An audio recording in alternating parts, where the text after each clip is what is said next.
Terima kasih buat semuanya yang sudah mengunjungi dan bantu support channel Dongeng Donghua ini.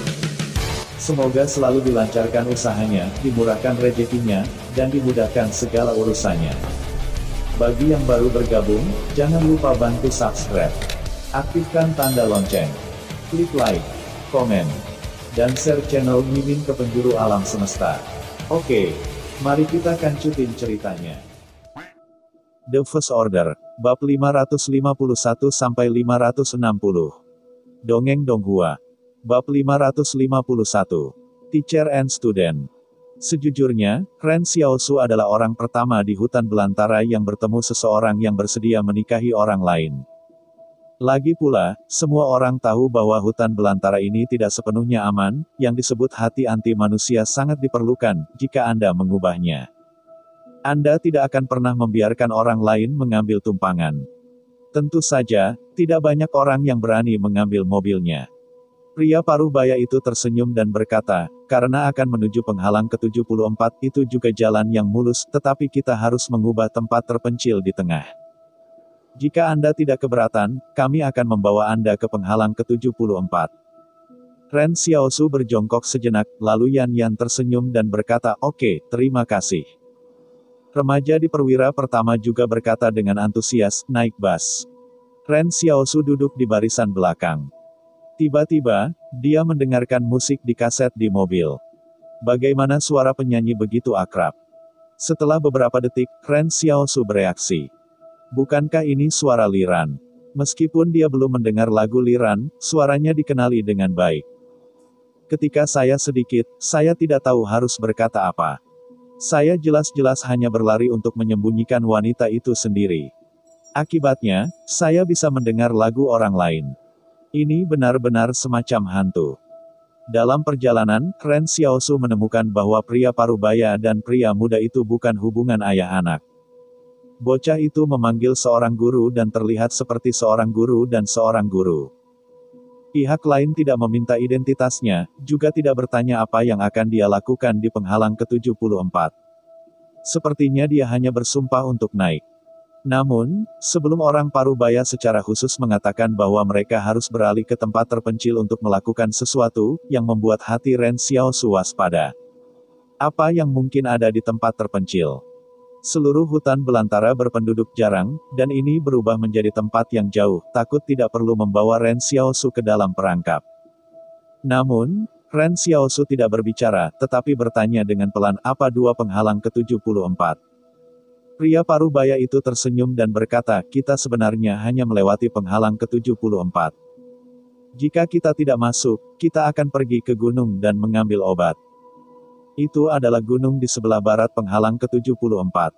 Sekarang gunung itu tidak dapat diakses dan alami.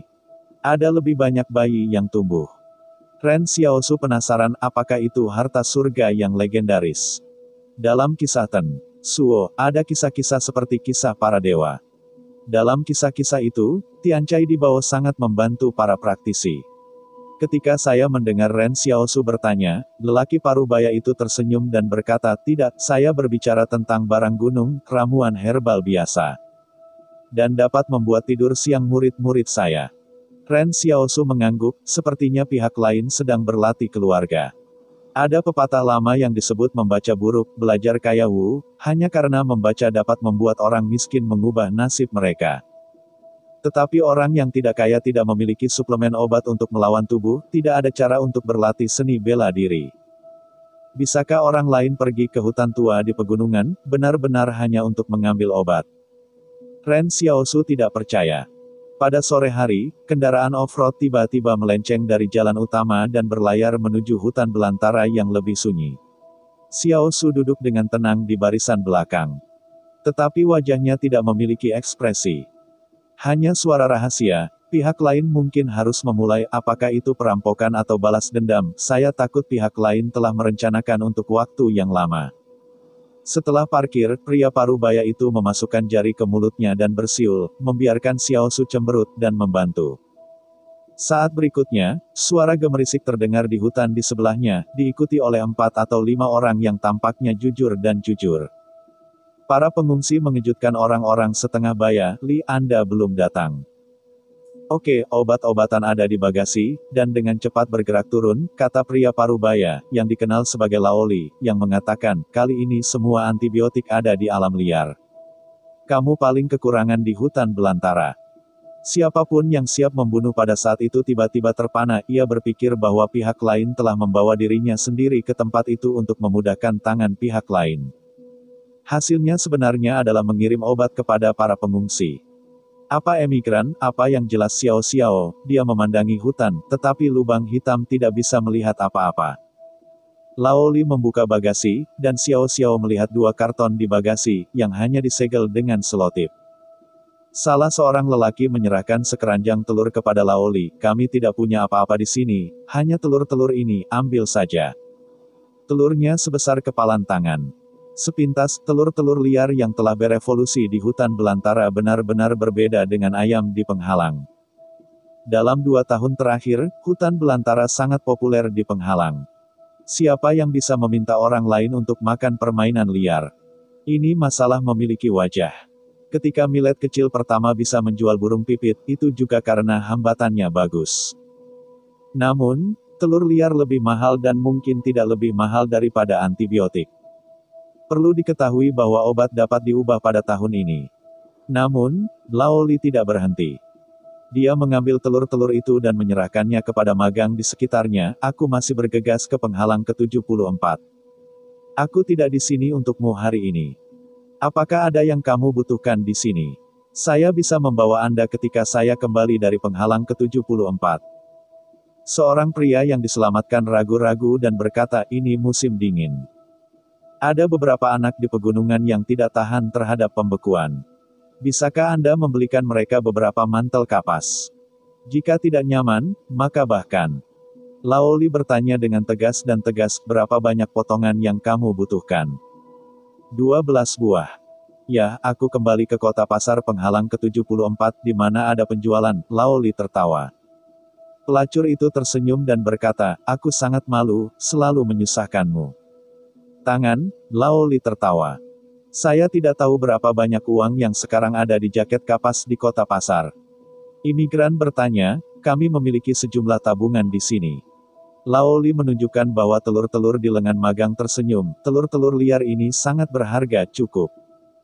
Menunggu ini, Laoli mengambil magang untuk naik bus lagi. Setelah mobil diluncurkan, Xiao Su berpikir bahwa kedua orang ini tidak seperti rekan-rekan yang menjual narkoba.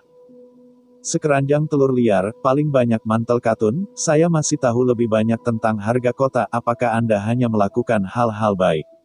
Tanya Ren Xiaosu. Laoli tersenyum ketika mengemudi, kami memiliki peraturan, menjadi. Setelah dewasa, kami harus pergi ke kota pasar untuk melihat apa yang telah hidup orang-orang.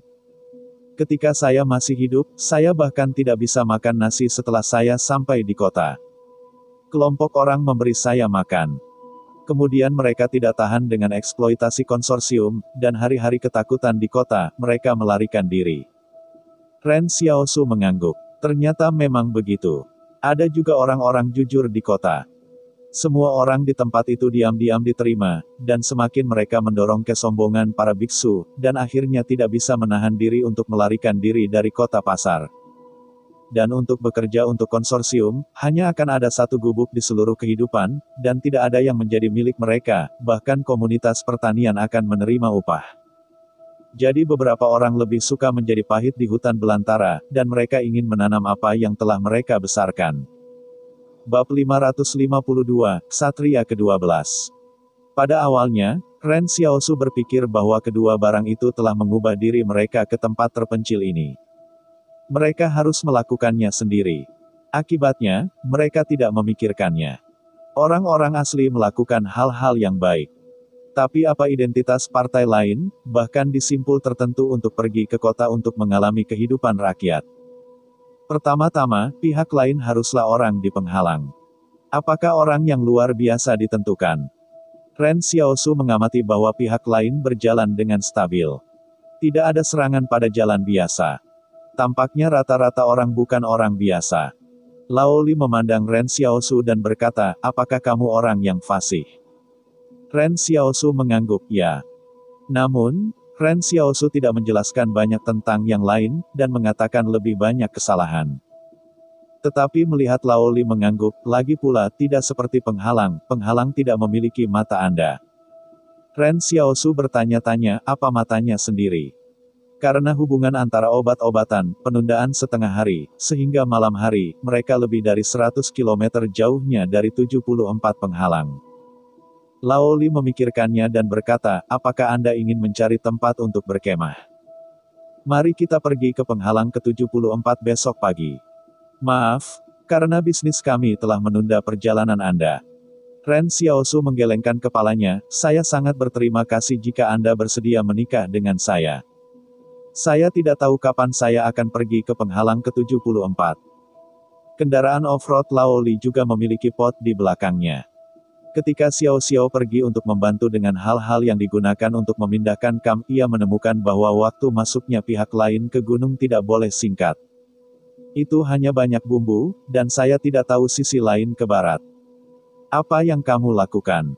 Lao Li memanggil magang itu, Qin Hao, kamu pergi untuk menyalakan api, aku akan memainkan 2 kelinci. Mengatakan, Lao Li mengeluarkan belati dan pergi ke hutan, meninggalkan Qin Qin seorang pria untuk melakukan pekerjaan dengan baik, biarkan Xiao Su melihat ke samping. Apakah Anda sering di alam liar? Dia sangat ahli dalam pergerakan dinasti Qin ini. Perlu diketahui bahwa beberapa orang mungkin tidak bisa mengarahkan api unggun dengan batu api. Ini murni tidak berpengalaman. Qin Xiao tersenyum dan berkata, ikuti guru untuk pergi ke banyak tempat, membaca ribuan buku, dan melakukan perjalanan ribuan mil. Ren Xiaosu tidak lagi mengatakan apa-apa, dia selalu merasa bahwa kedua orang ini agak misterius. Dinasti Qin ini gelap dan proporsional, seperti citah di hutan belantara, sangat kuat. Orang awam tidak bisa memiliki temperamen seperti itu. Setelah Qin Hao mengangkat api, dia mengambil beberapa cabang dan menaruh pot di atas api. Dia melemparkan telur liar yang telah diperoleh sebelumnya. Dia tersenyum pada Ren Xiaosu, telur eksotis dimasak dalam kerang, 10 menit.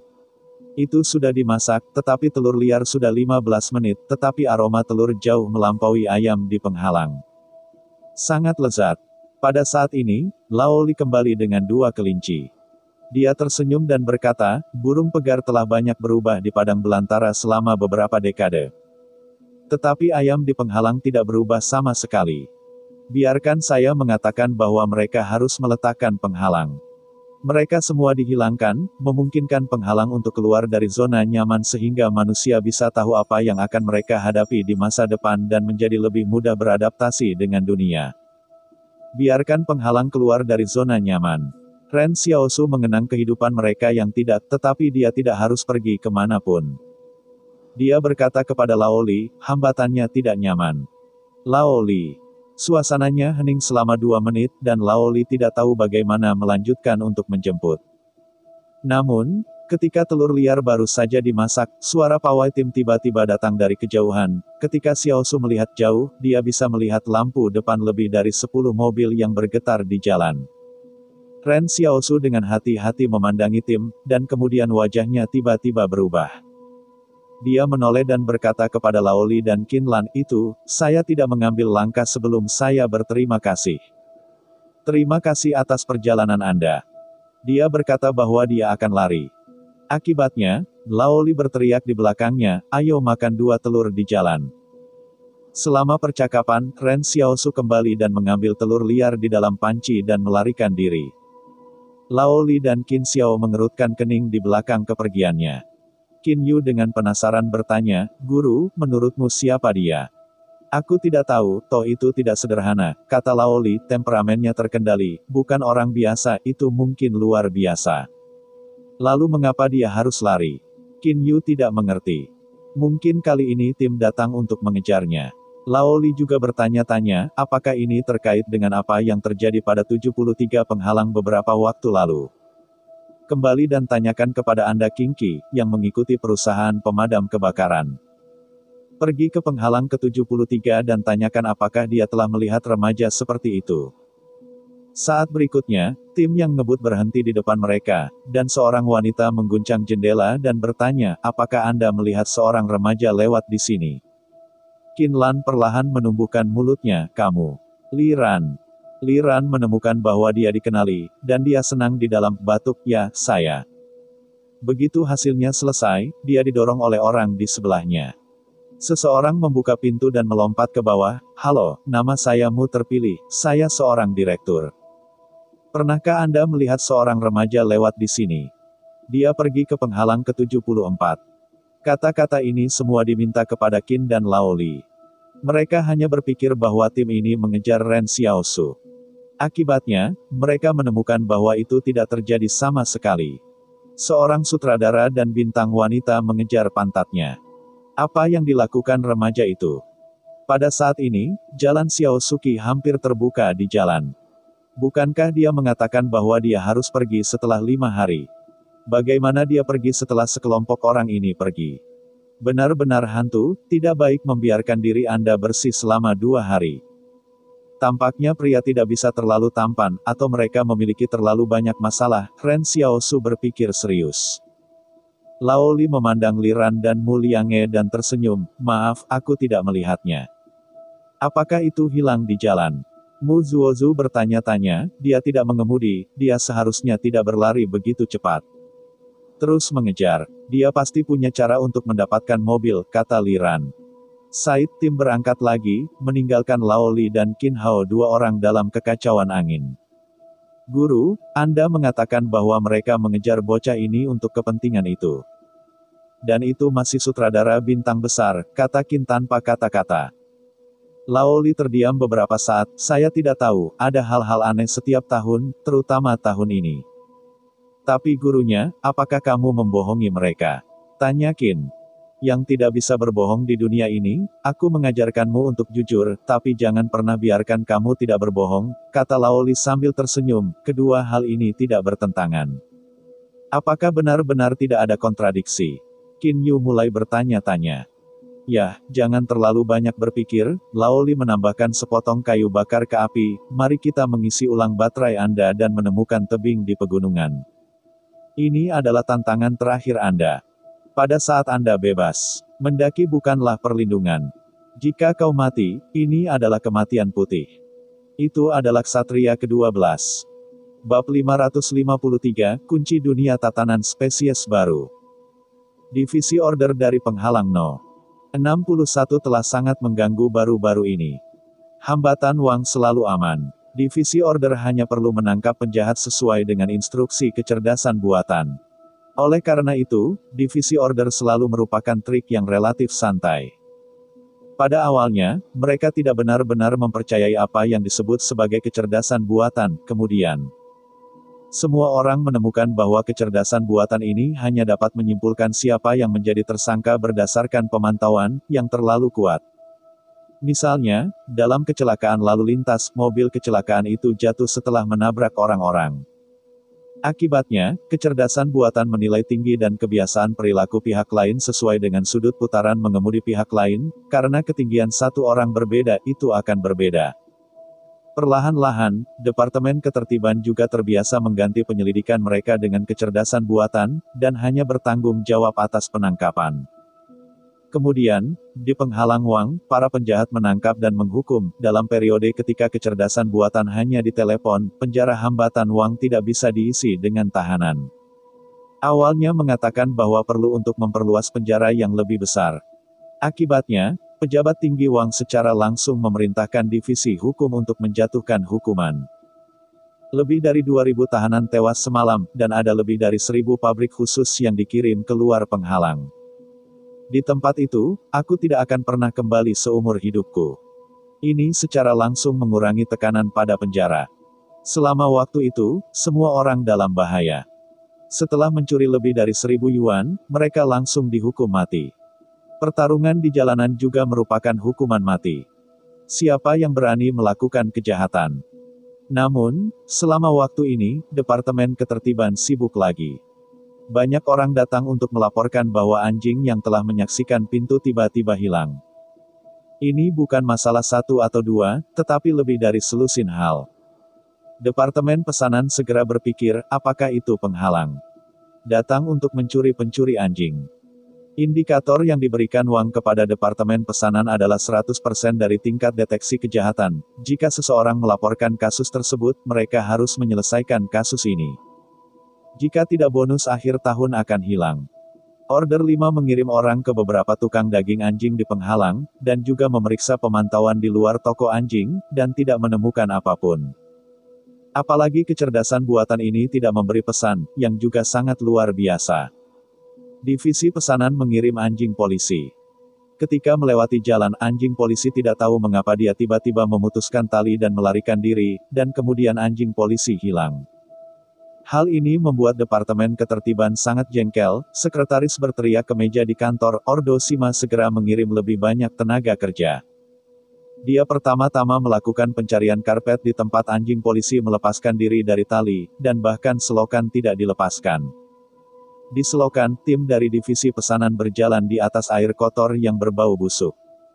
Beberapa orang mengeluh, mengapa kita harus mengirim kita, membiarkan kerja sama bekerja dan memeriksanya. Jangan bicara, kamu kehilangan anjing polisi. Ini adalah hukuman yang menyamar. Jika kamu menemukan kriminal, kamu dapat mengatakan bahwa jika kamu tidak dapat menemukannya, kamu takut kehilangan pekerjaan, kata satu orang di sebelahnya. Tiba-tiba, orang yang berbicara menemukan bahwa orang di depan tim berhenti, dan tubuh mulai bergetar. Ada apa? Seseorang bertanya. Suara lelaki terkemuka itu juga bergetar dan berkata, kamu lihat. Semua orang menabrak lampu senter dan melihat ke depan. Saya melihat bagian depan selokan, dan penuh dengan mayat binatang, tulang putih. Mayat-mayat itu ditumpuk seperti bukit, kebanyakan tulang belulang tikus, dan ada juga kucing dan anjing. Tidak heran kalau tikus belum terlihat di saluran pembuangan. Seseorang berkata kulit kepala mati rasa. Pada titik ini, mereka mengeluarkan suara fluktuasi air kotor di belakang mereka, tetapi mereka bisa menunggu sampai mereka melihat ke belakang, tetapi mereka tidak menemukan apapun. Tidak akan ada monster di selokan ini. Begitu ini dikatakan, semua anggota regu Ordo ini bergegas keluar. Tanpa diduga, mereka menangkap monster yang menelan mereka. Kelompok itu kembali ke tanah tanpa bahaya. Pada sore hari, divisi pesanan mengirim lebih banyak tenaga kerja untuk menyelidiki seluruh saluran pembuangan. Ternyata ada 9 tulang putih di saluran pembuangan. Mereka juga melihat anjing polisi di salah satu dari mereka, tetapi anjing polisi hanya dicekik. Itu belum menjadi tulang. Untuk sementara waktu, seluruh penghalang ada dalam legenda. Penghalang ini takut akan masuk monster apa yang tersembunyi di selokan. Ini telah membuat seluruh hambatan membingungkan, dan berjalan di jalan bersembunyi dari penutup lubang, karena takut mereka akan ditarik oleh sesuatu. Ini adalah acara besar, jadi saya juga mengkhawatirkan manajemen Puncak Wang. Wang Shengzi bahkan mengirim orang hebat untuk datang, tetapi dia juga tidak mendapat apa-apa. Pada titik ini, divisi ketertiban saat ini sedang dalam pertemuan untuk membahas, jangan menyebutkan penangkapan, pertama-tama kita harus menentukan apa yang dilakukan, kan? Tulang pipi ini sudah diperiksa. Tidak ada tulang manusia, menandakan bahwa pihak lain tidak makan orang, kata seorang pria dengan kacamata berbingkai emas. Saya pikir itu mungkin makhluk mutan di selokan, tetapi kita tidak perlu terlalu takut. Pihak lain tidak memakan manusia, mungkin lebih kecil dari manusia, jadi lebih takut pada manusia. Namun, pada saat ini, seseorang tiba-tiba masuk keluar dan berkata, ya, ada seseorang yang hilang di Departemen Ketertiban, tepat setelah mencari selokan. Di dasar Danau Timur, ada sekelompok ikan dalam kegelapan di mana terowongan runtuh, rakak menghisap bau darah yang keluar dari batu. Tidak ada yang mengira bahwa ratusan orang yang meninggal di terowongan telah menjadi tonik ikan Danau Timur, terutama rasa darah orang-orang luar biasa di dalamnya, yang hampir membuat ikan itu gila. Tapi lihat batu dasar danau yang pecah, ikannya padat, juga kura-kura dan ular air, katak, kepiting, udang danau. Tragedi manusia telah menjadi pesta di dasar danau, tetapi sulit bagi mereka untuk mencapai tubuh manusia di bawah reruntuhan. Pada saat ini, ikan itu tiba-tiba panik, dan sepertinya ada raksasa di kegelapan, membuka mulutnya dan menelan sejumlah besar ikan, tersedot ke dalam mulut. Ikan di Danau Timur ketakutan oleh tiran yang baru saja tiba, tetapi tidak pergi. Saya melihat raksasa itu berenang ke dasar danau, dan langsung menggunakan tubuh itu untuk membuka reruntuhan terowongan, memperlihatkan tubuh manusia di dalamnya. Dasar air keruh, dan debu besar mengalir di danau. Namun, ikan itu bergegas seperti orang gila, dan raksasa itu mengambil makanannya sendiri tanpa ragu, sepertinya hanya memakan yang luar biasa. Di pantai Danau Timur, orang-orang di Divisi Perintah Barier ke-73 telah menarik garis blokade dan melarang penghuni penghalang mendekat. Oleh karena itu, tidak ada yang melihat bahwa aliran air di bawah danau seperti gelombang mendidih. Setelah bayangan hitam besar duduk penuh makanan, dia diam-diam tinggal di dasar danau, menunggu mencari makan berikutnya. Tidak ada yang tahu bahwa dalam keheningan ini, daging dan darah manusia yang luar biasa telah menjadi kunci untuk membuka pintu ke dunia tatanan spesies baru. Ini adalah dunia yang lebih berbahaya dan misterius. Bab 554, Berbagi Suka dan Duka. Terletak di sisi paling barat penghalang Zushi, Xiao Xiao berjalan di jalan penghalang nomor 74.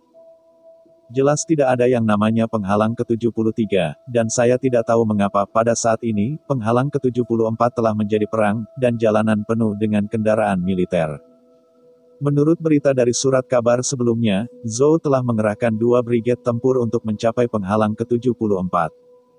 Oleh karena itu, kekuatan di sini telah melampaui 10.000, tetapi tidak ada yang tahu apa yang akan terjadi di sini. Mengapa mobilisasi Zhou? Saya berharap para komentator media akan menganalisis bahwa hal terdekat di sini adalah Qingxi.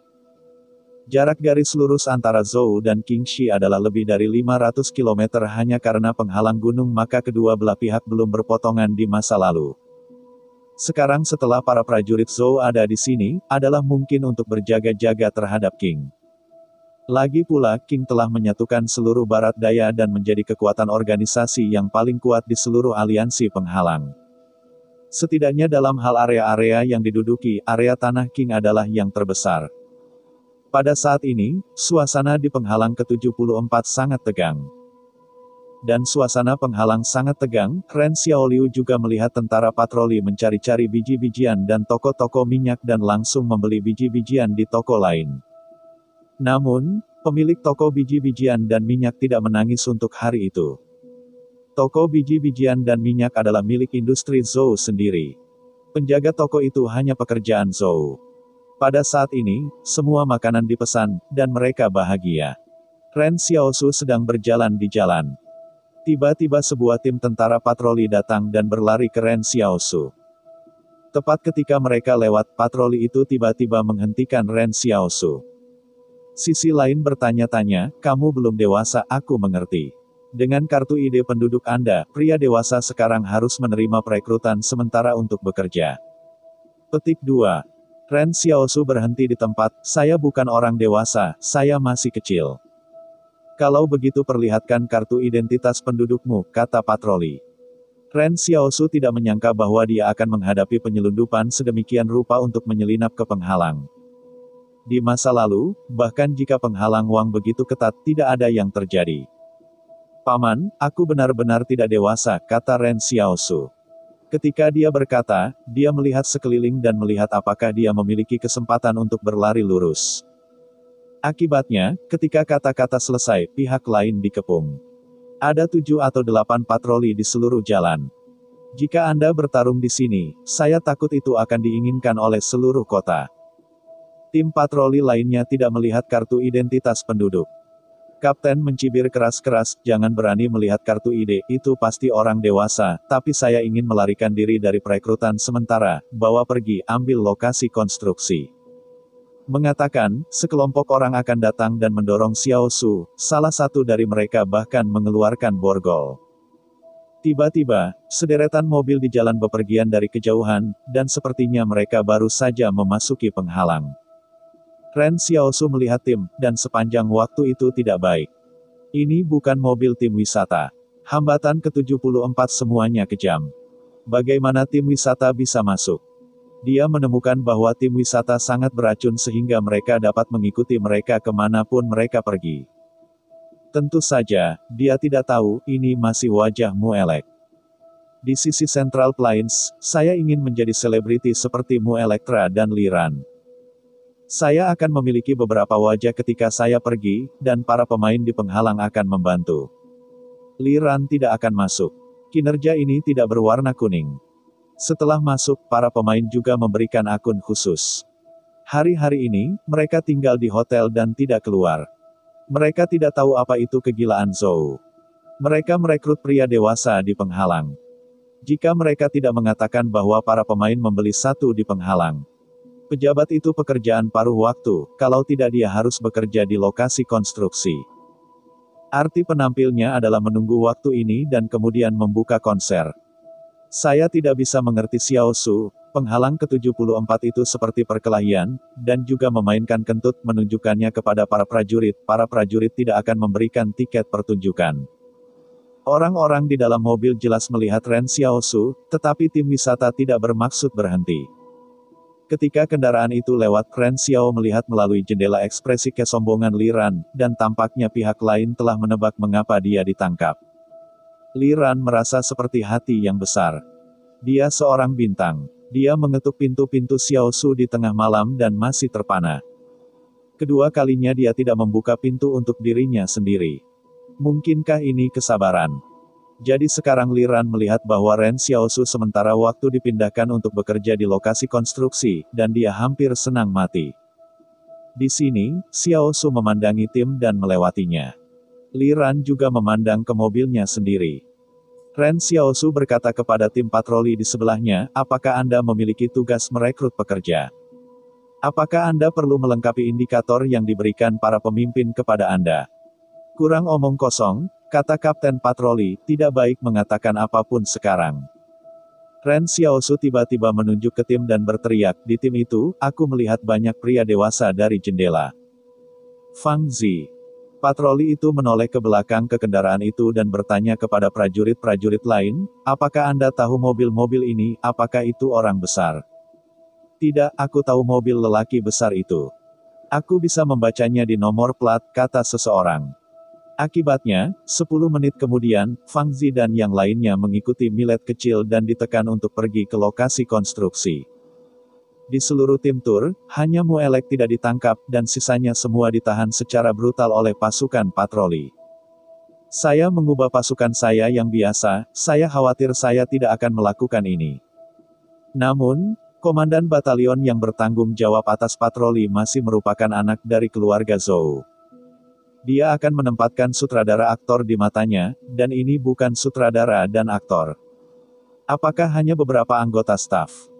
Bahkan lebih kebetulan, Komandan Pejuang Zhou pernah ingin mengundang seorang aktris untuk makan malam melalui pemilihanmu. Akibatnya, paduan suaramu mengabaikannya. Di mata Panglima Tentara, sangat sopan untuk tidak memindahkan bangsawan kali ini, terutama karena dia khawatir tentang berita utama hiburan dari surat kabar media besok. Ren Xiao Su berpikir sambil berjalan, Zhou pasti menemui musuh yang sangat mengerikan, kalau tidak akan terlalu gila. Dia menemukan bahwa bahkan para prajurit sedikit gugup. Musuh macam apa yang bisa dihadapi Zhou? Li Ran memandang Fang Zi ditangkap sebagai pekerja migran, seluruh orang lumpuh, Zhou Yingsui bahagia di sebelahnya, dia sangat jelas. Kakeknya tidak tahan dengan nasib buruk ketika orang lain menonton lelucon. Fang Zi menangis dengan Ren Xiao Su, hanya Lili tertawa, aku tidak tertawa, aku merekrut siapapun. Ketika pergi, Ren Xiao Su juga memberikan pengakuan kepada Zhou Yingsui. Temukan hotel terbaik di seluruh penghalang untuk tetap, sehingga ia dapat melarikan diri dari lokasi konstruksi dan mencari landmark. Penghalang ke-74 mungkin kacau, sebaiknya tidak tenggelam di sini. Juga tanyakan, lihat apa yang terjadi di penghalang ke-74. Bab 555, Reporter Investigasi. Patroli itu mengawal Ren Xiao dan Fang Zi dan yang lainnya sampai ke ujung penghalang. Pada saat ini, tempat tinggal tambahan telah dihancurkan dan benteng baru sedang dibangun di penghalang. Awalnya, itu adalah jalan yang bersih dan rapi, di pinggir jalan ada sebuah toko kecil dan bangunan berlantai 5. Sekarang, bangunan dan toko perumahan telah menghilang. Sebaliknya, debu ada di mana-mana, dan bunker dibangun menjadi setengahnya. Ada juga beberapa senapan mesin sederhana. Benteng semacam ini benar-benar dijaga terhadap bagaimana pertempuran akan dilakukan setelah tembok penghalang rusak. Apalagi gerbang sudah disegel. Bagaimana cara menutup gerbang, kata Fang Zi dengan takjub, kami datang dari gerbang timur di pagi hari, dan itu belum disegel.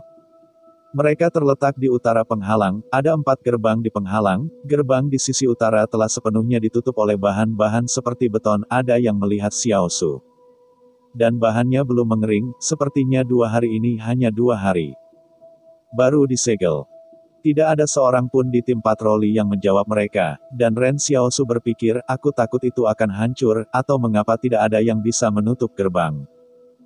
Saya khawatir bahwa di seluruh penghalang, hanya ada gerbang timur yang diblokir, sepertinya musuh datang dari barat. Karena itu, penghalang ke-74 Zhou hanya menyisakan gerbang timur. Ketika mereka tiba di lokasi pembangunan, Ren Xiaosu melakukan apa yang mereka lakukan untuk membantu tim teknik profesional membangun benteng. Saat memindahkan batu bata, Ren Xiaosu mengamati apa yang dilakukan pasukan Zhou. Yang pertama adalah berkonsentrasi pada pengangkutan material. Saat melakukan ini, mereka semua bersiap untuk berjuang keras. Kedua, ranjau induktif ditempatkan di sungai-sungai yang melewati penghalang, tampaknya mereka diangkut secara khusus dari penghalang lain. Ada banyak sungai dan danau di wilayah Zhou, multi dataran Wang, dan akses Kong ke laut. Ini adalah bentuk lahan dari 3 konsorsium utama. Jadi Zhou memiliki banyak penelitian tentang senjata di dalam air. Sejujurnya, Ren Xiaosu tidak mengerti untuk waktu yang lama ini untuk mencegah apa. Pada kenyataannya, pekerjaan pertahanan begitu ketat, pasukan biasa tidak boleh masuk ke penghalang melalui air. Selama bekerja, Ren Xiaomei tidak lelah sama sekali. Intensitas kerja ini tidak jauh lebih baik daripada kebugaran fisiknya. Namun, Fang Zizi lelah dan ingin mati. Dalam perjalanan ke makan siang, Fang Zi membawa piring plastik yang dikeluarkan oleh Zhou, dan tangannya gemetar. Fang Zi mengeluh, bisakah kamu membiarkan Xiao Sui melakukan beberapa personil? Tidakkah kamu tersenyum di dalam mobil? Kan tidak, kamu bekerja, kamu tidak lelah sama sekali. Ren Xiaosu menatapnya, aku biasanya tidak melakukan apa-apa. Ketika bahaya datang, kalian tidak bisa berlari dan berlari, sehingga kamu bisa berolahraga untuk tubuhmu. Apakah ini yang orang katakan? Fang Zi tidak bisa berkata apa-apa. Sekarang Central Plains begitu aman, bahkan binatang buas tidak pernah melihat hutan belantara. Di mana bahayanya? Ren Xiaosu menunjuk kakinya, apakah penghalang ke-74 ini tidak menghadapi bahaya? Fang Zi melirik benteng intensif di sekelilingnya. Tampaknya inilah masalahnya. Dia penasaran apa yang terjadi di sini, apakah King Shi akan bertarung? Aku tidak tahu, Ren Xiaosu menggelengkan kepalanya, tidak ada informasi yang cukup. Tidak ada cara untuk menilai. Pada saat berikutnya, seseorang di kerumunan tiba-tiba keluar dari manajemen di situs, dan kemudian mengambil peralatan menembak kecil yang tersembunyi di sakunya. Apa yang kamu lakukan?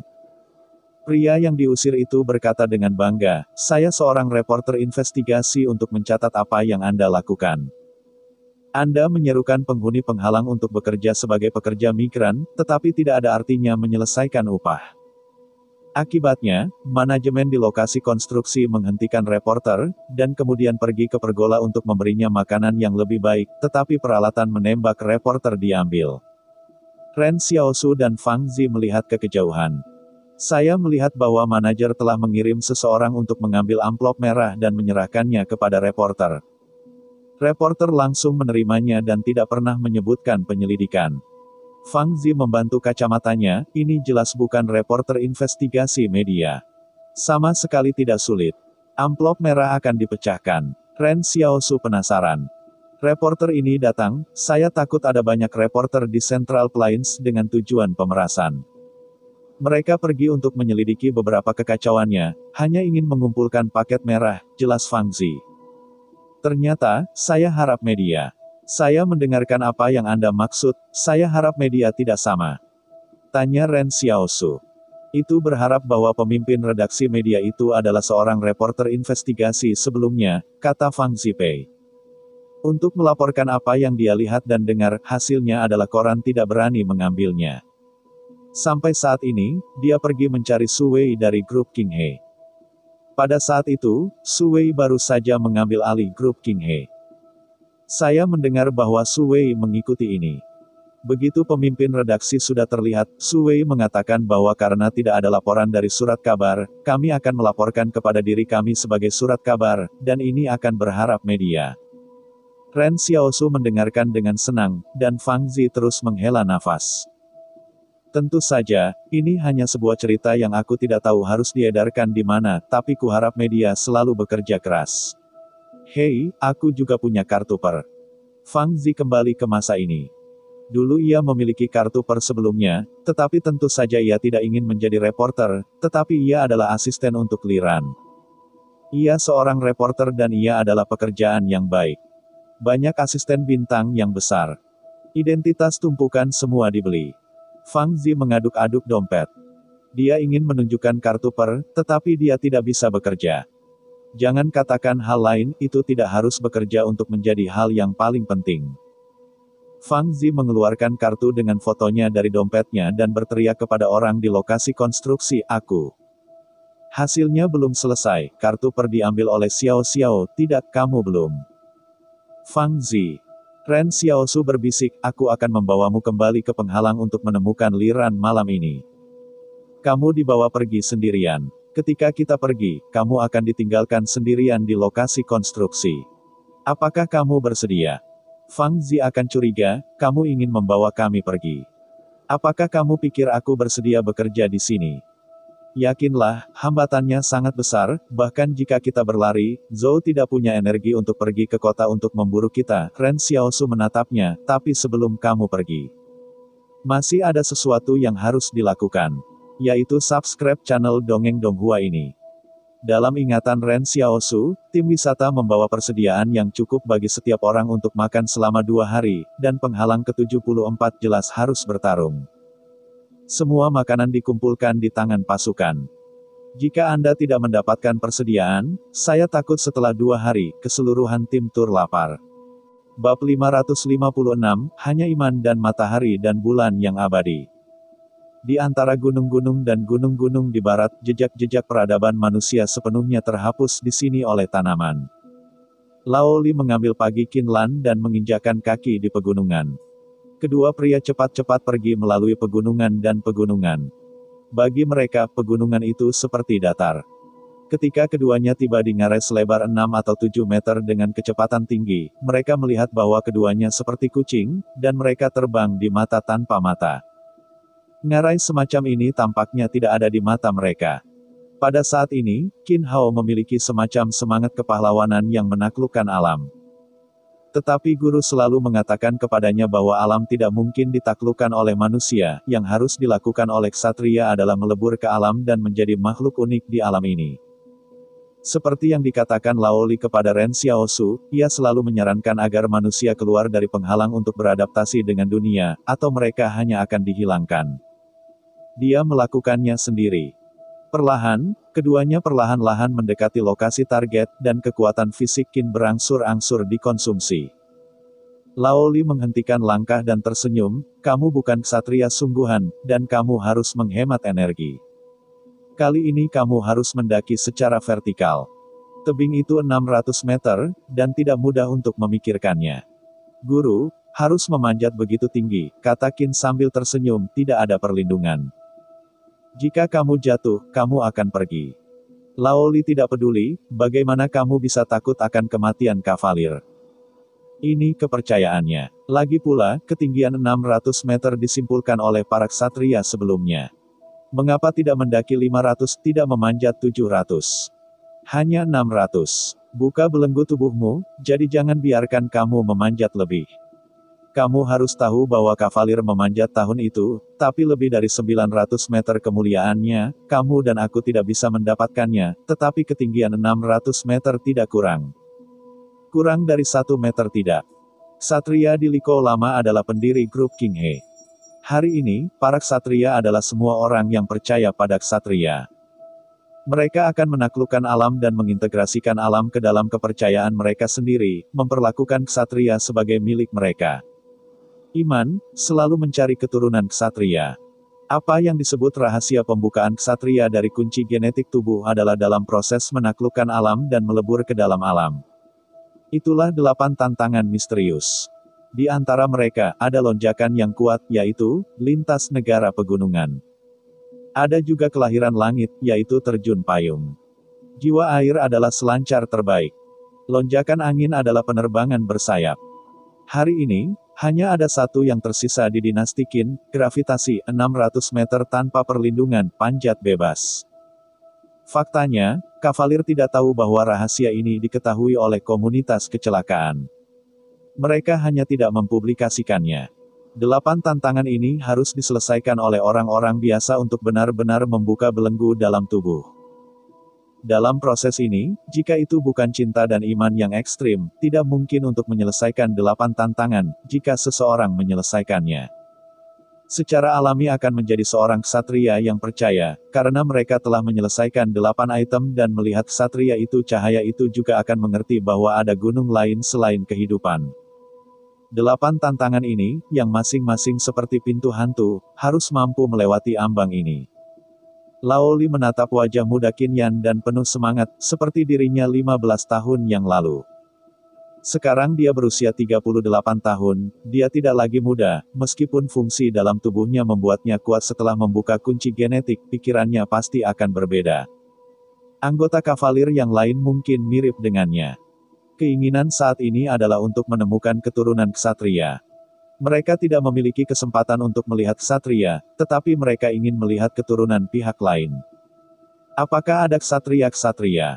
Lao Li memandang 600 meter di depannya dan menghela nafas. Pada tahun-tahun ini, kami merasa bahwa tidak akan ada ksatria baru di masa depan. Kemudian, beberapa orang menantang penerbangan bersayap, tetapi burung-burung itu diserang di udara. Berbagai konsorsium juga menyerahkan pesawat seperti pesawat terjun payung menjadi lagu angsa. Hal yang paling sulit adalah berselancar. Dikatakan bahwa pantai Kong baru-baru ini melihat orang-orang melihat raksasa menelan kapal, dan bahkan keluar dari laut menjadi sulit, dan berselancar bahkan lebih tidak perlu. Belum lagi kesulitan dari tantangan itu sendiri, dikatakan bahwa kondisi yang ingin Anda selesaikan lebih menuntut daripada sebelumnya. Anda tidak bisa sampai ke langit, bagaimana Anda bisa terjun payung? Dalam proses skydiving, juga dimungkinkan untuk diserang oleh unggas. Ini bukan masalah 9 kematian, tetapi 10 kematian. Karena itu, ketika Qin mulai menantang, beberapa orang di organisasi memperkirakan bahwa situasi ini mungkin terjadi. Pertama, latih Qin untuk menyelesaikan tantangan lain terlebih dahulu. Kedua lelaki itu melewati hutan, dan sebuah tebing halus tiba-tiba muncul di depan mereka. Lao Li memandangi tebing itu dan agak terpesona. Dia juga memanjat dari sini. Lao Li tersenyum dan berkata, ketika pamanku membawaku ke sini, aku berpikir sama seperti milikmu. Apakah ini tebing yang bisa didaki manusia? Itu pasti tidak akan berhasil, tetapi ternyata aku berhasil. Pergi ke Qin, pergi selesaikan tantangan terakhir Anda dan jadilah ksatria terakhir. Qin Yu melepas pakaian berat di musim gugur, mengenakan sepatu panjat dan rompi serta celana pendek yang keduanya bawa secara khusus, dan menempelkan tas bubuk magnesium di pinggang. Bubuk magnesium ini untuk meningkatkan gesekan antara telapak tangan dan dinding batu dan mencegahnya. Telapak tangan licin setelah berkeringat. Lao Li tersenyum dan berkata, ingat apa yang aku katakan padamu. Qin Lan memandang Lao Li, ingat, hanya iman dan matahari dan bulan yang abadi. Setelah itu, Qin Hao berbalik ke gunung. Matahari pada siang hari pada musim gugur tidak beracun, tetapi dalam angin dingin orang-orang merasakan sentuhan kehangatan. Dalam keadaan normal, panjat tebing bebas tangan seperti itu harus terbiasa dengan rute di muka. Hal ini diperlukan untuk membiarkan pendaki turun sedikit dari puncak gunung, tidak hanya untuk membiasakan dengan rute, tetapi juga untuk membersihkan kerikil dari dinding batu. Namun, sudah ada banyak ksatria di tebing ini. Qin Lan bahkan dapat melihat jejak halus di tebing, menilai rute mana yang ksatria ini naik, seperti pendahulu yang membimbingnya. Pada saat ini, Qin Lan kembali menatap Lao Li, seolah-olah para ksatria yang berjongkok berdiri di belakangnya dan tersenyum padanya. Sepanjang jalan di atas batu, gerakan Qin Lan seringan kera, tetapi hanya untuk posisi lebih dari 100 meter, Qin Yu mulai merasakan kekuatan fisik yang mempercepat konsumsi. Dia berdiri di sana, tangannya tersangkut di celah-celah batu di dinding batu dan beristirahat, menatap puncak tebing, seolah-olah dia tidak akan pernah bisa melihat ujungnya. Pada saat ini, Qin Lan melihat seseorang di dinding di sebelahnya mengukir garis kecil. Zhang Qingqi tinggal. Saya ingin datang, ini harus menjadi tempat di mana saudara Qingqi beristirahat. Qin Xiao tersenyum. Dia mengatur napas dan terus memanjat. Pada titik ini, para ksatria tampaknya berada di ambang bersamanya. Laoli di bawah tebing juga bergerak sedikit, membawa seikat tali dan mulai memanjat, tetapi bagi seorang ksatria seperti Laoli, tidak sulit untuk naik ke tebing seperti itu. Lebih seperti mengingat masa mudanya. Titik. Bab 557, Kota yang Sepi. Panjat tebing adalah salah satu olahraga yang paling banyak menghabiskan energi dalam olahraga ekstrim. Qin Lan beristirahat 7 kali selama proses pendakian. Setiap kali dia bisa melihat kata-kata pendahulunya dalam posisi istirahat. Nama-nama yang sedang dalam proses naik ke atas seperti salam hangat dan kekuatan sunyi. Laoli ada di belakang Qin Lan, tidak terlalu cepat atau lambat. Bagi Laoli, dia tidak menikmati kesenangan mendaki ke puncak, tetapi senang menemukan nama-nama teman lama. Saat kembali, dia melihat teman-teman lama itu bicara baru, bocah laki-lakimu sudah istirahat 8 kali saat mendaki, kau tidak bisa melakukannya. Ini bukan rasa buruk dari Laoli saja, tetapi semua ksatria telah berada di organisasi ini sejak lama, dan mereka akan mengembangkan penyakit buruk ini. Ketika Qin Lan naik ke 10 meter terakhir, lengannya mulai bergetar. Laoli berteriak di bawahnya, panjat, jika kamu jatuh sekarang, maka tidak akan ada ksatria baru di masa depan. Begitu suara itu jatuh, Qin Hao berteriak dan terus naik ke atas. Sudah beberapa jam sejak itu, dan matahari tengah hari secara bertahap tenggelam dan jatuh di belakang tebing.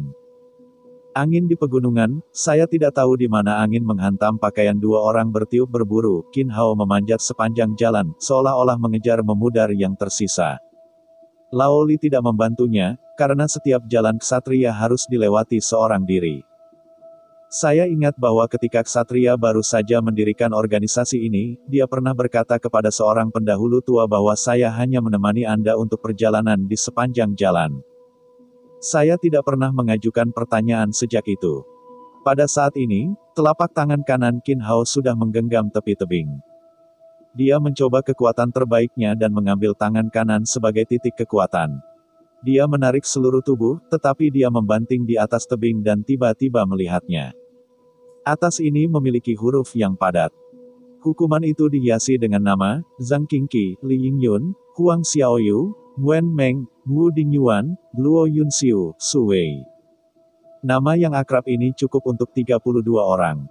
Li Yingyun adalah nama asli Laoli, dan nama Su Wei membuat Qin Yu sangat terkejut. Sejujurnya, tidak ada yang tahu bahwa Su Wei juga anggota kavalier. Hanya mereka yang pernah ke gunung ini yang dapat melihat nama ini. Diukir dengan jelas di sini.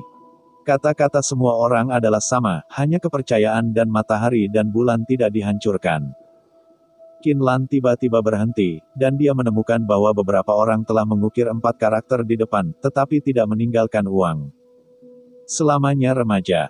Keempat kata ini sangat mendadak. Qin Hao tiba-tiba melihat kembali ke Li tua yang baru saja mendaki puncak, apakah kavalir mati dalam bencana?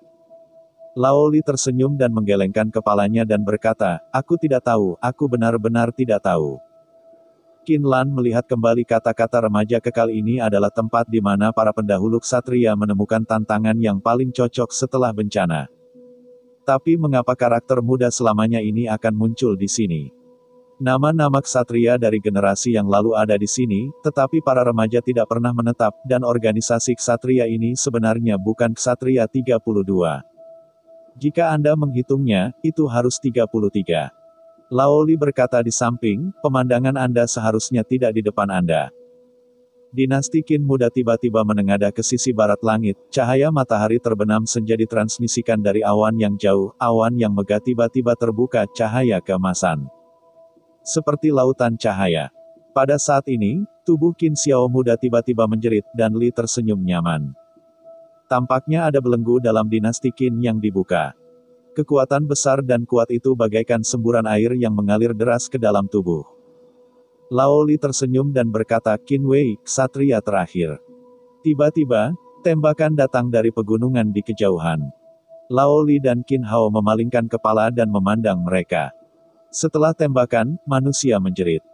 Saya tidak tahu siapa yang bertarung di gunung ini. Apakah itu terjadi di Qing dan Zhou? Berkelahi. Saat berikutnya, sosok abu-abu memanjat gunung lain, dan aksinya sangat cepat sehingga Laoli mengerutkan kening, dan kekuatan fisik dari sisi lain bisa dibandingkan dengan kavalir. Sosok abu-abu berdiri di seberang gunung, tidak ada rambut, tidak ada alis, dan sisi lain begitu diam-diam berhadapan dengan Laoli dan Qin Yu, matanya seperti manusia normal dan dingin. Ini mungkin tidak akurat karena di mata Laoli, sisi lain berbeda dari kulit manusia, dan sisanya sama dengan manusia.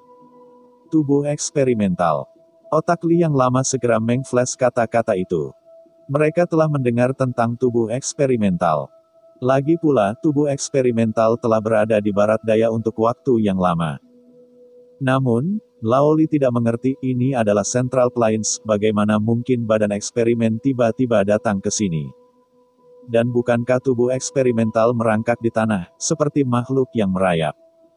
Mengapa tubuh eksperimental di depannya begitu istimewa, dan mata juga mengandung ekspresi emosional yang sama dengan manusia? Laoli berdiri tegak dan saling berhadapan, tetapi tubuh eksperimental lainnya benar-benar tersenyum pada Laoli dan turun gunung. Tampaknya dia datang ke gunung ini hanya untuk melihat mereka. Setelah Li dan yang lainnya pergi, mereka segera memperbaiki tali di punggungnya di kaki bukit, cepat dan pergi ke sini, memberitahu Zhou tentang kedatangan tubuh eksperimental. Jika penghalang ke-74 tidak disiapkan, saya khawatir orang-orang dari seluruh penghalang akan menderita. Hanya sesaat, Laoli tampak melihat adegan duka penghalang penghuni, yang mungkin merupakan pemandangan yang tidak ingin dilihat semua manusia.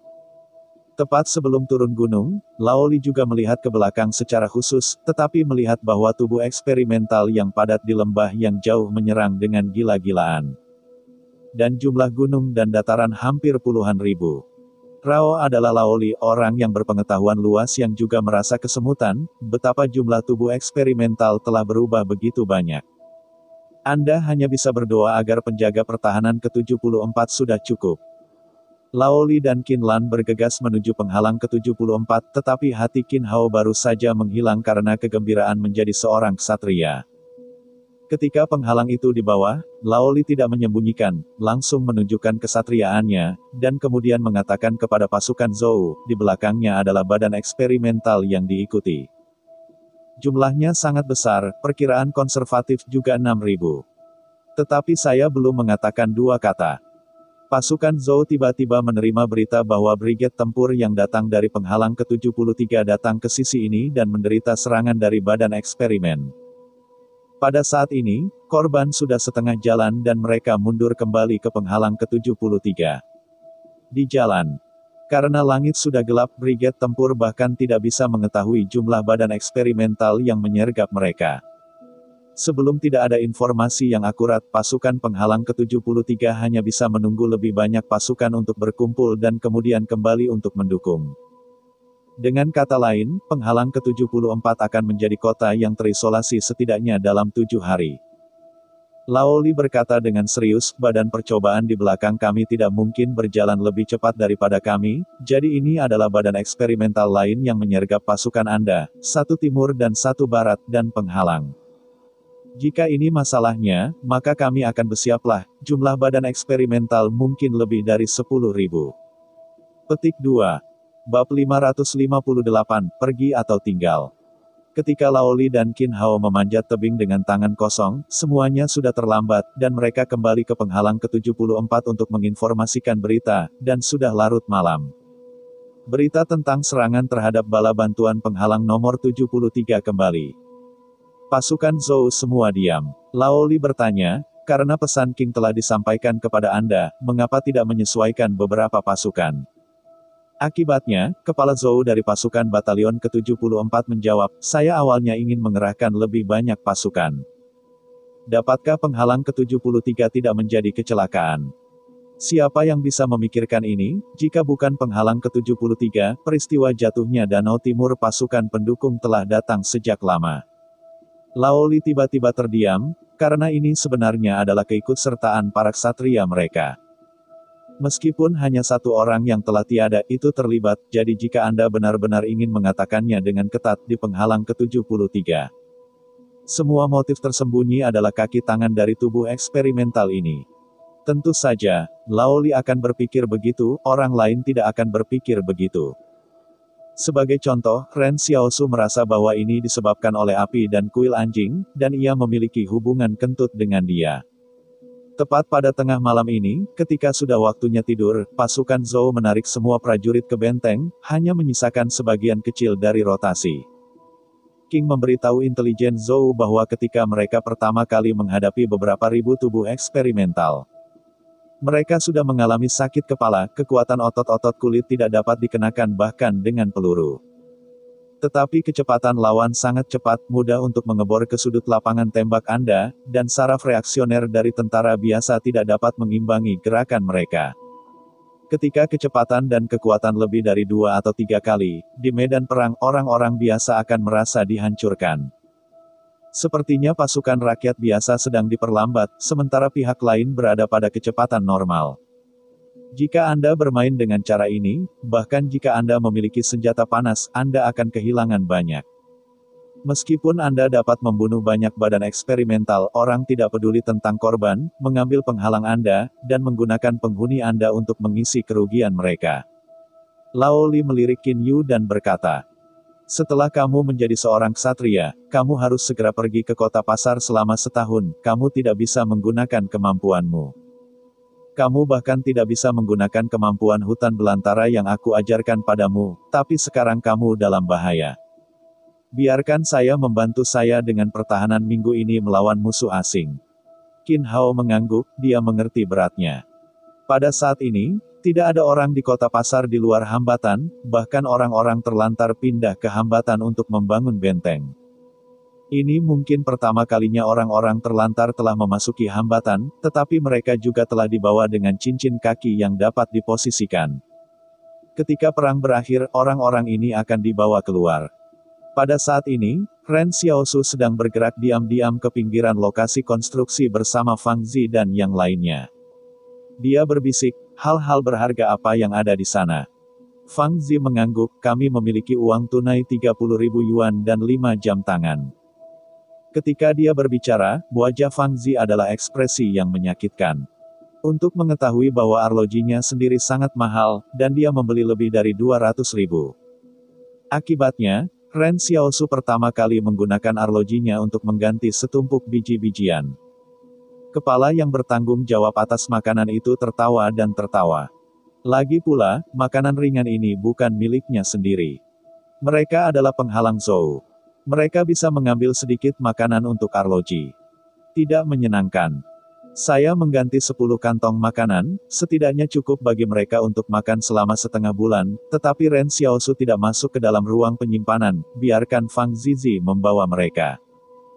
Segera setelah itu, Ren Xiaosu mengambil 30.000 uang tunai yang tersisa dan 5 jam tangan dan membiarkan orang yang bertanggung jawab atas situs konstruksi meninggalkannya. Kepala yang bertanggung jawab atas situs pengasuh juga memberikan perhatian khusus, "Jika Anda pulang, jangan pergi keluar, jika Anda tertangkap lagi, tidak ada jalan bagi para dewa." Ren Xiaosu memiliki lebih dari 2.000 orang di situs tempat mereka tinggal. Tidak ada tempat bagi pekerja untuk tinggal, dan mereka hanya bisa tidur di tanah. Jadi kurang dari selusin individu, tidak ada yang akan mengetahuinya. Ketika Fang Zi berjalan keluar dari lokasi konstruksi, dia merasa sangat konyol, "Ini keluar. Apakah ini membuat kita keluar?" Ren Xiaosu meliriknya, "Hanya menangkapmu untuk bekerja, tidak mengantri, ada begitu banyak orang yang bekerja tanpa kita, dan unit-unit swasta bertanggung jawab atas situs konstruksi. Disiplin apa yang dimiliki unit-unit swasta ini?" Dalam beberapa tahun terakhir, berbagai konsorsium telah secara perlahan mengurangi pembentukan pasukan swasta, mungkin saja keberadaan kelainan bentuk ini akan hilang dalam beberapa tahun. Menurut Zhang Jinglin, manajer penghalang dipilih pada awalnya, dan konsorsium tidak kuat pada waktu itu, beberapa manajer memegang pasukan di tangan mereka dan bahkan berdiri melawan konsorsium. Perlahan-lahan, konsorsium menjadi semakin kuat, status manajer menjadi semakin lemah. Dan pasukan swasta hanya daun ara manajernya, hasilnya juga dikorosi oleh konsorsium dengan rokok yang membuat kecanduan. Saat ini, konsorsium telah mulai menggantikan manajer secara langsung, sama seperti Luo Yi tidak memiliki posisi resmi di penghalang ke-113 tetapi hanya mengelola seluruh penghalang secara rahasia. Sekarang, konsorsium mengambil alih semua penghalang, sehingga pasukan swasta tidak diperlukan. Banyak perwira tentara swasta menyadari hal ini, mereka sangat jelas bahwa konsorsium tidak ingin mereka sia-siakan, sedikit lebih baik untuk bertahan hidup dan menghabiskan sisa hidup mereka. Sekelompok orang menyelinap di jalan, dan dari waktu ke waktu mereka harus mengikuti kendaraan militer yang dihindari Ren Xiaosu. Butuh waktu 2 jam untuk sampai ke Hotel Liran. Dalam perjalanan, Ren Xiao selalu merasa ada sesuatu yang salah malam ini. Ekstra populer, di penghalang tampaknya bermain malam ini. Setelah memasuki hotel, Liran dan yang lainnya telah duduk di lobi hotel. Awalnya, Liran ingin kembali ke kamar. Akibatnya, Zhou Yingsui bersikeras untuk duduk di lobi. Dia mengatakan bahwa Ren Xiaosu tidak bisa tinggal di lokasi konstruksi terlalu lama, mungkin dia akan melarikan diri dari kegelapan. Itu. Benar saja, Zhou Yingsui melihat Ren Xiaosu bergegas, dan hasilnya dihisap kembali oleh sekelompok orang yang berkeringat. Liran memegang hidungnya, kamu harus mandi. Yang ada di sana untuk berpikir tentang mandi, Ren Xiaosu mengerutkan kening. Ayolah barangmu. Kita harus meninggalkan penghalang malam ini. Mengapa kamu meninggalkan penghalang? Liran berseru. Kami baru saja tiba, dan konser belum selesai. Ren Xiaosu menatapnya, aku benar-benar tidak tahu betapa pentingnya itu. Kapan aku masih punya konser? Dia berkata kepada Zhou Yingsui, gunakan kemampuanmu untuk menggali terowongan di luar bumi, dan kita akan pergi dengan terowongan itu.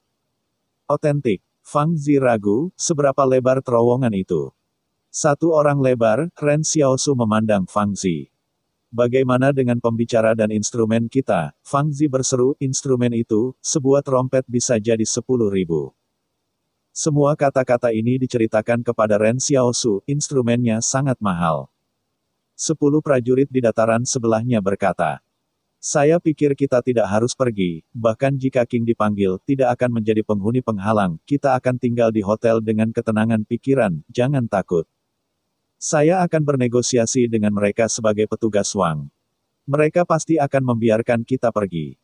Lagi pula, King tidak akan menyinggung Wang setelah bertarung dengan Zhou. Bab 559, Serangan Tubuh Eksperimental. Ketika tentara berpakaian preman berbicara, mereka dibenarkan. Arti utama adalah bahwa Anda tidak harus membiarkan Xiaosu. Selain itu, dia benar-benar menyuruh orang lain untuk pindah. Fang Zi menarik Zhou Yingsui dan berkata, saya pikir mereka benar. Pada saat ini, kita tidak harus pergi. Jika King Shi menelepon ke sini, petugas dari perwira Wang akan mengikuti.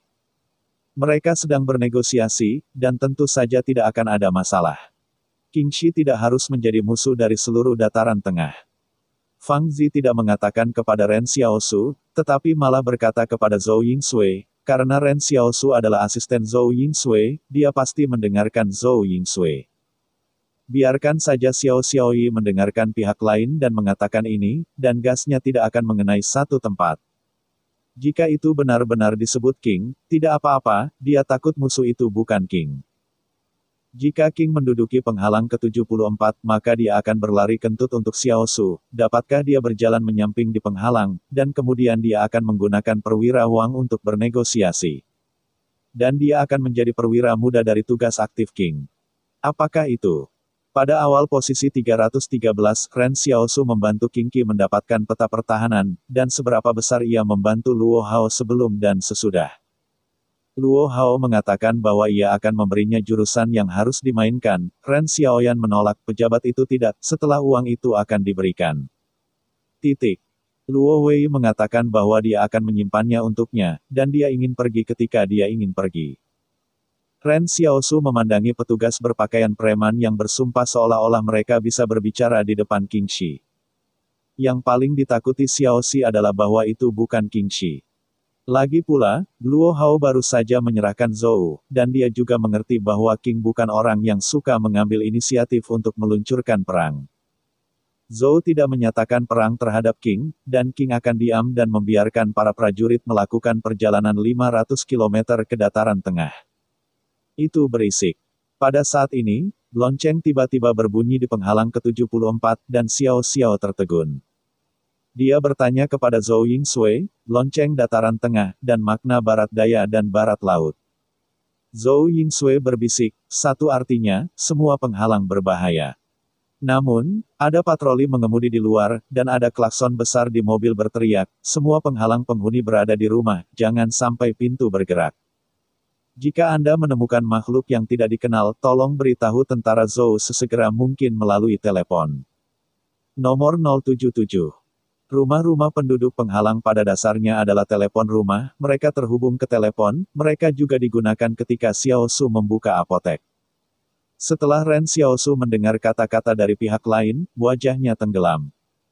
Dia memandang Li Ran dan tentara berpakaian preman, kamu tidak harus pergi, kamu tidak bisa pergi. Ren Xiaosu mungkin menebak apa yang harus dilakukan untuk menyerang penghalang ke-74. Kecuali untuk hal-hal mengerikan dari tubuh eksperimental, saya takut tidak ada yang bisa membuat konsorsium jadi cemburu, seperti musuh. Jika penghalang itu benar-benar tubuh eksperimental, maka yang paling berbahaya adalah pergi ke hutan belantara sekarang.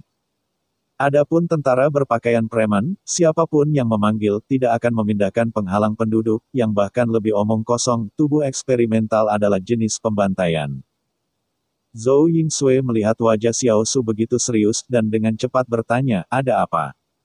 Ren Xiaosu memandang Zhou Yingsui, Anda juga di barat daya, maka Anda pasti sudah mendengar tentang tubuh eksperimental. Dengan canggung, wajah Zhou Yingsui juga putih, saya harus tahu bahwa tubuh eksperimental telah menghancurkan beberapa penghalang di barat daya. Kemudian Zhou Yingsui berkata kepada Li Ran, misi Anda hanya untuk melindungi kami. Sekarang Anda akan pergi bersama kami. Jika Anda ingin hidup, jangan khawatir tentang orang lain. Li Ran sedikit panik, dia memandang Ren Xiaosu tidak berbicara di samping, hanya mengerutkan kening dan memikirkan sesuatu. Prajurit berpakaian sipil di sebelahnya mendengarkan kata-kata Zhou Yingsui dan tidak senang, silakan datang demi wajah. Apakah Anda benar-benar berpikir bahwa wanita yang diwarnai membutuhkan perlindungan Anda? Dia akan mengikuti kita, tidak ada yang bisa melukainya, kita adalah tentara yang aktif. Zhou Yingsui saling memandang dengan dingin. Kamu telah dibawa pergi oleh senjata Zhou sekarang, apa perlindungan yang dimiliki Li Ran, dan apakah kamu telah berada di medan perang yang sebenarnya, adalah masalah. Namun, pada saat ini, Li Ran bertanya kepada Zhou Yingsui, apakah sangat mengerikan? Saya menambahkan uang, Anda dapat melindungi kita semua.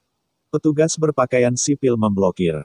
Mengapa kita harus menambahkan uang kepada mereka, tetapi itu adalah orang yang luar biasa, dan kita bahkan belum melihat dia menggunakan kemampuan luar biasa di jalan. Mungkin itu masih semacam barang. Li Ran tidak mendengarkan apa yang dia katakan, tetapi terus bertanya kepada Zhou Yingsui, saya bisa menambah uang, oke.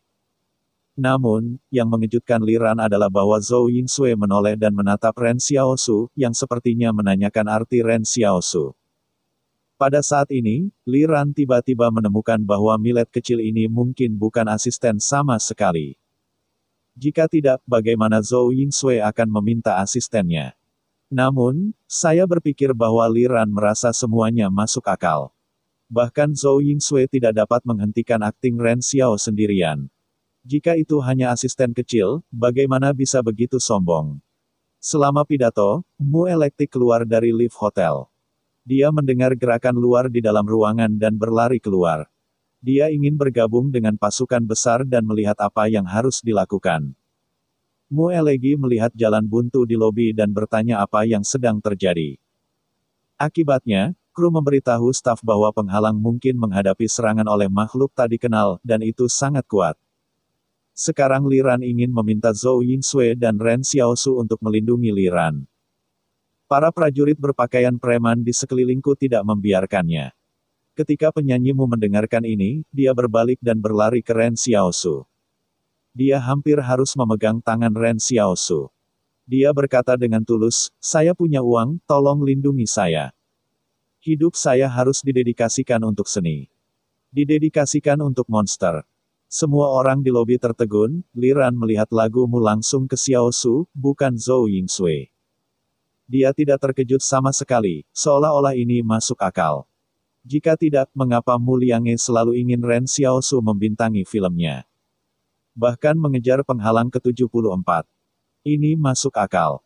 Hanya ada 2 anggota kru yang mengikuti Mu Dongge, dan kebanyakan dari mereka adalah orang-orang Liran. Mereka menambahkan hingga 30 orang. Ren Xiaosu tidak tertarik menyelamatkan begitu banyak orang. Terlebih lagi, jika tubuh eksperimental masuk, semua orang di penghalang adalah kehidupan 9 kematian, dan itu tergantung pada orang lain. Begitu banyak orang berkumpul, suatu tujuan besar takut bahwa badan eksperimen tidak dapat menemukannya. Faktanya, Xiao Su juga menemukan bahwa tubuh eksperimental tidak begitu teliti ketika mencari penghalang. Oleh karena itu, bahkan jika penghalang barat daya diserang oleh tubuh eksperimental, akan ada beberapa yang selamat, pikir Ren Xiaosu, jika badan eksperimental benar-benar masuk. Kemudian, menggunakan kemampuan Zhou Yingsui untuk membuka tempat perlindungan kecil di tanah untuk bersembunyi, Zhou tidak bisa sepenuhnya melepaskan penghalang ke-74. Dan kemudian pasukan Zhou akan mengusir tubuh eksperimental, mereka akan keluar lagi. Tetapi apakah ini benar-benar sesederhana itu? Bab 560, Dilema. Tidak ada staf di hotel, hanya 1 atau 2 orang yang menjaga toko, dan sisanya pulang untuk mencari keluarga mereka sendiri. Tepat ketika Liran dan yang lainnya duduk di lobi hotel, tiba-tiba terdengar suara tembakan di luar penghalang, tepatnya, itu adalah tembok penghalang. Tentara berpakaian preman Wang berdiri di pintu hotel dan mendiskusikan cara mendapatkan senjata. Bisakah Anda menghubungi Wang dan membiarkan Zhou bernegosiasi dengan Zhou dan mengembalikan senjata kepada mereka? Namun, beberapa orang menelepon telepon satelit untuk waktu yang lama, dan Wang hanya berjanji untuk berkomunikasi dengan Zhou, tetapi tidak. Ren Xiaosu memandangi para prajurit di pintu dan menarik Zhou Yingsui ke samping dan berkata, "Kamu di sini, aku akan keluar dan melihat." Zhou Yingsui gelisah, dan dia merendahkan suaranya dan berkata, "Tuan, jangan berlarian, aku takut." "Aku takut apa gunanya?" Ren Xiaosu mengambil 2 pistol dan 5 atau 6 klip dari ruang dan menyerahkannya kepada Zhou Yingsui. Hotel ini terletak di tengah penghalang. Jika ada kecelakaan di sini, itu berarti seluruh penghalang selesai, maka Anda temukan saja tempat, gunakan benihmu untuk membuka tempat perlindungan kecil dan tunggu aku menyelamatkanmu, tahu? Kapan itu bisa diselamatkan, Liran? Tanya Zhou Yingsui. Ren Xiaosu terpana, sudah saatnya kamu hidup. Senangnya bisa hidup dan menyelamatkan yang lain. Jika kamu tidak bergabung dengan kuil anjing, kamu tidak bisa mati. Zhou Yingsui tiba-tiba tersenyum dan tidak takut, Tuan yang baik. Dia sangat khawatir bahwa Ren Xiaosu hanya menggunakannya untuk masuk ke bagian dalam kuil anjing, dan kemudian dia meninggalkannya. Sekarang tampaknya dia lebih penting daripada tugas bergabung dengan kuil anjing. Ren Xiaosu merasa ada beberapa hal yang tidak bisa dimengerti. Bagaimana wanita itu mengubah wajahnya dan mengubahnya? Aku sangat takut. Aku hanya tertawa pada saat ini. Dia keluar, Liran dan Mu Liangge melihat adegan panik ini. Liran berdiri dan bertanya, "Mau kemana?" "Aku pergi keluar untuk melihat," kata Ren Xiaosu. "Ketika kamu pergi, siapa yang akan melindungi kita?" katamu. "Bagaimana jika kamu tidak kembali?" Liran agak terkejut. Ren Xiaosu, Zhou Yingsui, berkata, "Dia masih di sini." Semua orang memandang Zhou Yingsui dan melihat adegan pemeriksaan senjata api Zhou Yingsui.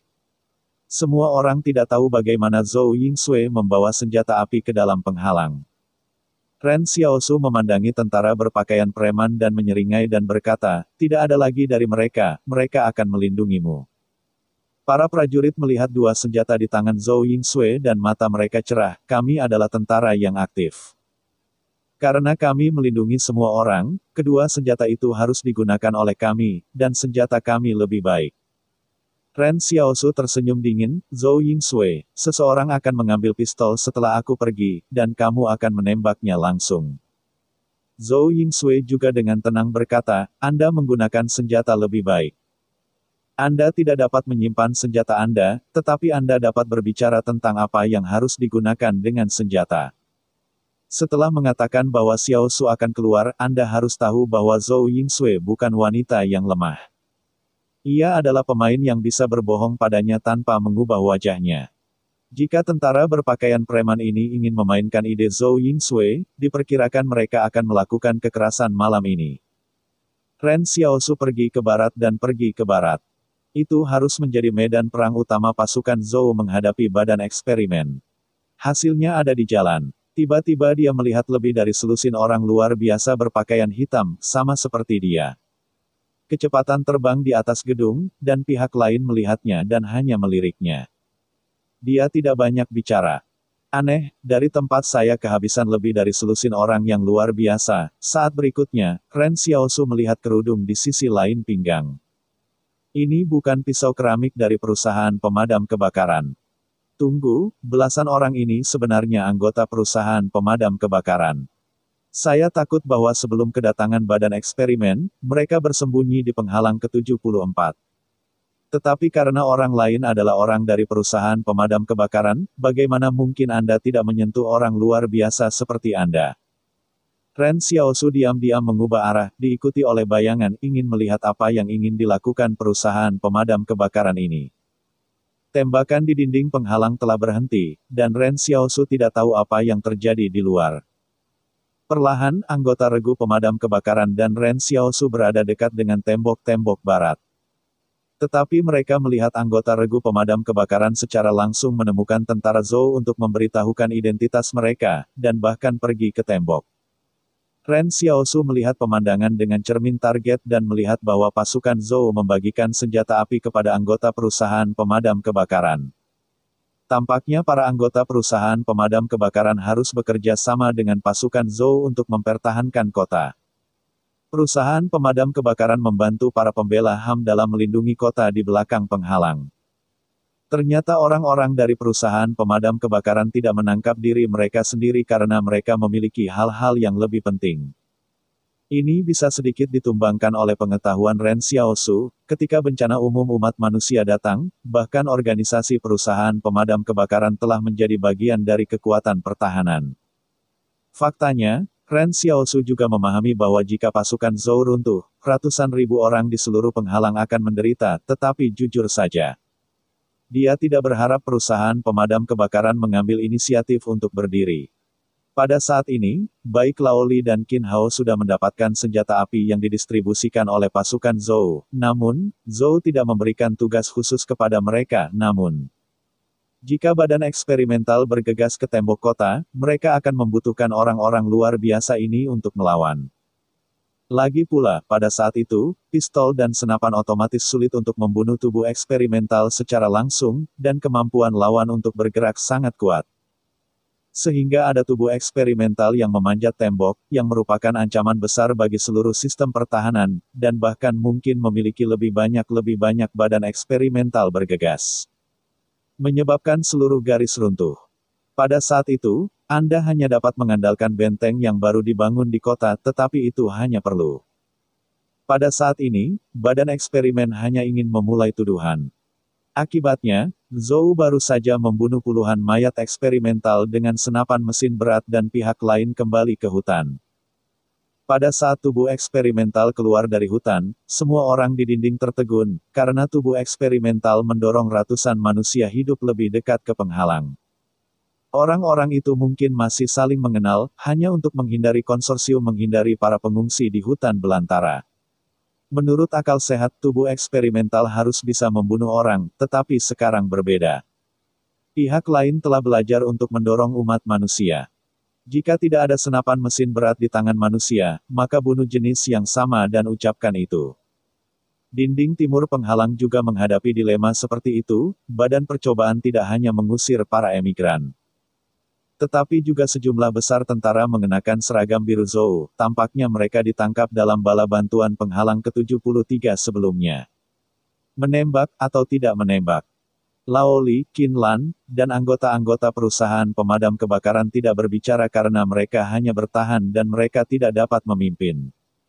Kepala pasukan Zhou berdiri di dinding. Dia diam-diam melihat kerumunan yang semakin dekat dan dekat dengan tembok kota. Orang-orang ini menangis, Bagal sudah menangis, dan anak-anak dipeluk oleh orang dewasa. Semuanya menangis. Dan di antara orang-orang ini, ada badan eksperimental sporadis yang bertanggung jawab atas penggerak itu. Dan unit besar badan eksperimental di belakang 5 atau 6 meter ditempelkan dengan erat. Jika tentara di dinding tidak bergerak, mereka hanya perlu mendekati dinding selama setengah menit. Waktu dapat menghancurkan penghalang yang tampaknya kokoh ini. Kepala pasukan Zhou dengan tenang berkata, tembak. Dan, cerita pun bersambung.